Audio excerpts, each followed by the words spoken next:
Transformer.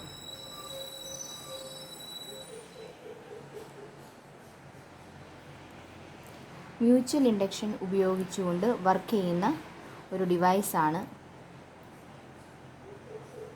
Transformer. രണ്ട് തരത്തിലുള്ള ട്രാൻസ്ഫോമറുകളാണുള്ളത്. ഒന്ന് സ്റ്റെപ്പ് അപ്പ് ട്രാൻസ്ഫോമറും മറ്റൊന്ന് സ്റ്റെപ്പ് ഡൗൺ ട്രാൻസ്ഫോമറും. പേര് പറയുന്നത് പോലെ തന്നെ സ്റ്റെപ്പ് അപ്പ് എന്ന് വെച്ചാൽ കൂട്ടുക, അതായത് ലോ വോൾട്ടേജിനെ ഹൈ വോൾട്ടേജ് ആക്കി മാറ്റുന്നു. Low voltage to high voltage. അങ്ങനെയാണെങ്കിൽ സ്റ്റെപ്പ് ഡൗൺ എന്ന് പറയുമ്പോൾ ഡൗൺ ചെയ്യുക. സോ ഹൈ വോൾട്ടേജിനെ ലോ വോൾട്ടേജ് ആക്കി മാറ്റുന്നു. നമുക്കറിയാവുന്ന ഒന്നാണ് മ്യൂച്വൽ ഇൻഡക്ഷൻ എന്ന് പറയുമ്പോൾ അതിനകത്ത് രണ്ട് കോയിലുകളായിരിക്കും ഉണ്ടാവുന്നത്.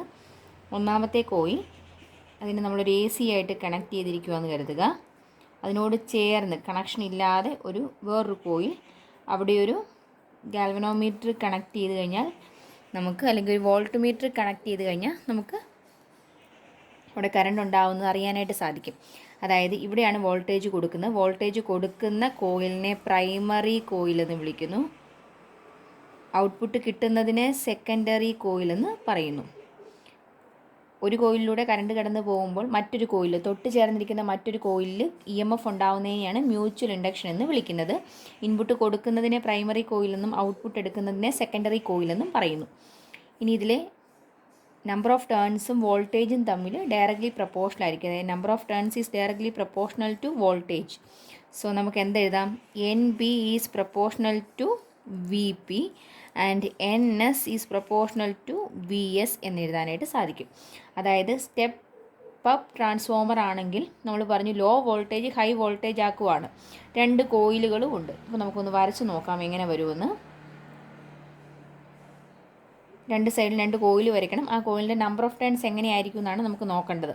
അപ്പോൾ ഇതെങ്ങനെ വരും? വോൾട്ടേജും നമ്പർ ഓഫ് ടേൺസും ഡയറക്ട്ലി പ്രപ്പോർഷണൽ ആണെന്ന് പറഞ്ഞു. ഇവിടെ വോൾട്ടേജ് കുറവാണെങ്കിൽ ഇവിടെ നമ്പർ ഓഫ് ടേൺസും കുറവായിരിക്കണം. സോ ഇവിടുത്തെ നമ്പർ ഓഫ് ടേൺസ് കുറവാണ്. ഇനി ഇവിടെ വോൾട്ടേജ് കൂടുതലാണ്. അപ്പോൾ ഇവിടെ എങ്ങനെയായിരിക്കണം number of turns? Number of turns കൂടി നിൽക്കണം. നമ്പർ ഓഫ് ടേൺസ് കൂടുതലായിരിക്കും. അപ്പോൾ ഇവിടെ കൊടുക്കുന്ന വോൾട്ടേജാണ് VP, ഇവിടുന്ന് കിട്ടുന്നതാണ് VS, സെക്കൻഡറി വോൾട്ടേജ്. ദെൻ ഈ രണ്ട് ഇക്വേഷൻസ്, ഈ രണ്ട് റിലേഷൻ തമ്മിൽ ഡിവൈഡ് ചെയ്യുമെന്ന് കരുതുക. അപ്പോൾ എന്ത് വരും? NP/NS is equal to VP/VS എന്ന് കിട്ടി. അതായത് നമ്പർ ഓഫ് ടേൺസും വോൾട്ടേജും തമ്മിലുള്ള റിലേഷനാണ്. ഇത് തമ്മിൽ ഡിവൈഡ് ചെയ്തപ്പോൾ പ്രൊപ്പോർഷണാലിറ്റി സൈൻ മാറി ഇക്വേഷനായിട്ട് കിട്ടി. സോ ഇത് ട്രാൻസ്ഫോമറിൻ്റെ ഒരു ഇക്വേഷനാണ്. അങ്ങനെയാണെങ്കിൽ ഇവിടെ എന്തായിരിക്കും വരിക? ഇവിടുത്തെ കേസിൽ വോൾട്ടേജുമായിട്ട് നോക്കിക്കേ. ഇൻപുട്ടിലുള്ള വോൾട്ടേജ് എങ്ങനെയാണ്? ഹൈ വോൾട്ടേജ് ആണ്. ഹൈ വോൾട്ടേജ് ആകുമ്പോൾ നമ്പർ ഓഫ് ടേൺസും ഹൈ ആയിരിക്കണം. സോ ഇവിടെ പ്രൈമറിയിലുള്ള നമ്പർ ഓഫ് ടേൺസ് കൂടുതലും സെക്കൻഡറിയിലുള്ള നമ്പർ ഓഫ് ടേൺസ് കുറവും ആയിരിക്കും. ഇവിടെ കൊടുക്കുന്ന വോൾട്ടേജ് VP, ദെൻ ഇവിടെ കിട്ടുന്ന വോൾട്ടേജ് VS. ഇനി നമുക്ക് മറ്റൊരു റിലേഷനിലേക്ക് പോകാം. അതായത് പവർ.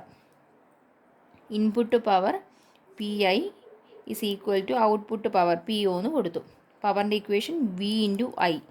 സോ ഇവിടെ ഇൻപുട്ട് എന്ന് പറയുമ്പോൾ ഏതായിരിക്കും? പ്രൈമറി കോയിലിൽ കൊടുക്കുന്നതാണ്. So VP/IP is equal to VS/IS എന്ന് കിട്ടി.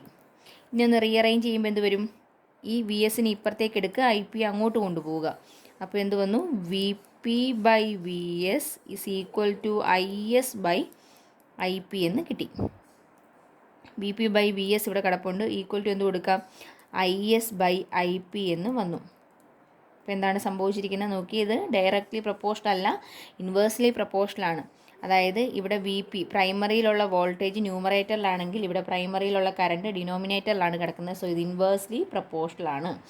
അതായത് നമുക്ക് ഇതിനകത്ത് എന്ത് പറയാം? ഈ ഫിഗറിനകത്ത് പറയാൻ പറ്റുന്ന കാര്യം, നമ്പർ ഓഫ് ടേൺസ് കൂടി നിന്ന് കഴിഞ്ഞാൽ വോൾട്ടേജും കൂടുന്നു. ഇനി വോൾട്ടേജ് കൂടിക്കഴിയുമ്പോൾ കറണ്ട് എങ്ങനെയാണ്? ഇൻവേഴ്സ്ലി പ്രപ്പോർഷണൽ ആയതുകൊണ്ട് തന്നെ കറണ്ട് കുറവായിരിക്കും. കറണ്ട് കുറയണമെന്നുണ്ടെങ്കിൽ എങ്ങനെ വേണം? റെസിസ്റ്റൻസ് കൂടി നിൽക്കണം. റെസിസ്റ്റൻസ് കൂടണം എന്നുണ്ടെങ്കിൽ റെസിസ്റ്റൻസിൻ്റെ ഇക്വേഷൻ എന്താണ്? R is equal to ρL/A എന്നാണ് ഇക്വേഷൻ.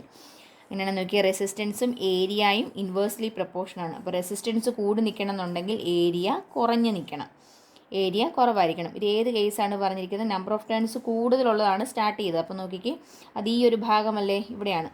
നമ്പർ ഓഫ് ടേൺസ് കൂടുതലാണ്, അങ്ങനെയാണെങ്കിൽ ഏരിയ എങ്ങനെയായിരിക്കണം? കുറവായിരിക്കണം. ഇവിടെ നമ്പർ ഓഫ് ടേൺസ് കുറഞ്ഞിരിക്കുമ്പോൾ ഇതിങ്ങനെ വരുമ്പോൾ നമ്പർ ഓഫ് ടേൺസ് കുറവാണെങ്കിൽ വോൾട്ടേജ് കുറഞ്ഞിരിക്കും, കറണ്ട് കൂടി നിൽക്കും. കറണ്ട് കൂടണം എന്നുണ്ടെങ്കിൽ റെസിസ്റ്റൻസ് കുറയണമെന്നുണ്ടെങ്കിൽ ഏരിയ കൂടണം. സോ ഇവിടുത്തെ വയറ് തിക്കായിട്ടുള്ളതായിരിക്കും. ഏരിയ കൂടുക എന്ന് പറഞ്ഞു കഴിഞ്ഞാൽ നമ്പർ ഓഫ് ടേൺസ് ഇവിടുത്തെ കോയിൽ കുറച്ചുകൂടെ തിക്കായിരിക്കും. സോ സ്റ്റെപ്പ് ഡൗൺ ട്രാൻസ്ഫോമർ ആണെങ്കിൽ സെക്കൻഡറി കോയിൽ തിക്കായിട്ടുള്ള കോയിലായിരിക്കും. ഇനി ഇവിടെ വരുമ്പോൾ എന്ത് വരും? ഇവിടെ നോക്കുക, പ്രൈമറിയിലാണ് നമ്പർ ഓഫ് ടേൺസ് കുറവ് വന്നിരിക്കുന്നത്. നമ്പർ ഓഫ് ടേൺസ് കുറവാണെങ്കിൽ എങ്ങനെയായിരിക്കണം? ഏരിയ കൂടി നിൽക്കണം. സോ ഇവിടെ തിക്കായിട്ടുള്ള വയറായിരിക്കും ഉപയോഗിച്ചിരിക്കുന്നത്.